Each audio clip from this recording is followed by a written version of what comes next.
Right, you know, a lot of Democrats are going to be watching the President of the United States very closely tonight in his so-called big boy speech at that big NATO summit, where he's going to be taking on a lot of questions just by himself and see how he does. So Democrats are nervous about that, but Republicans, some are arguing maybe they're getting ahead of their skis on all of this. That's why I'm very happy to have Congressman Cammack with us from Florida. You know, Congresswoman, and I've talked to some of your Republican colleagues as well. They think, you know, Joe Biden should stay in the race because he's easy fodder to beat. Yet a poll comes out today to show that the two are dead even right now. It's one of many, so I don't put much stock in it, especially this early. But that Republicans, this might be as good as it gets. We've got a number of months to the election. So what do you tell them?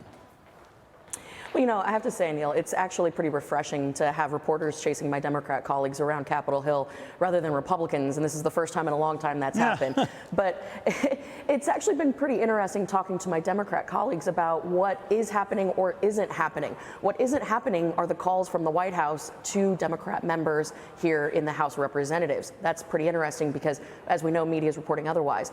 But every single Democrat that I have spoken to has said, listen, we're in a mess. This is a lose-lose situation. At the end of the day, he's going to finish out the term, but he cannot be our nominee.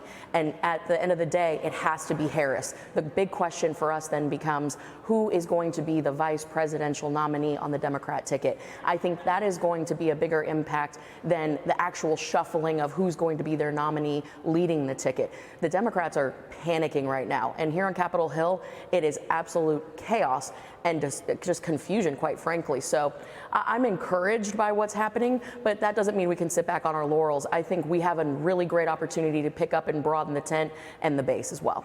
Maybe that effort is already afoot, Congressman, because I'm learning right now that Ron DeSantis, governor, of course, was a critic and a challenger to Donald Trump. They had a lot of bad words to say to each other. They buried the hatchet, so much so that now we understand the governor is going to speak at the convention. What do you make of that?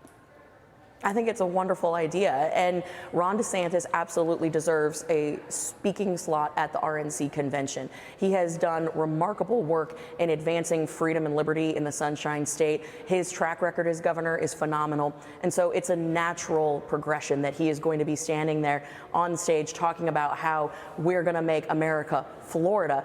But talking about the dynamics, I think both President Trump and Governor DeSantis, they recognize what's at stake. They have buried the hatchet. They're moving forward. They are putting America first. And that is why you're seeing Ron DeSantis on the stage and none of the petty politics playing out.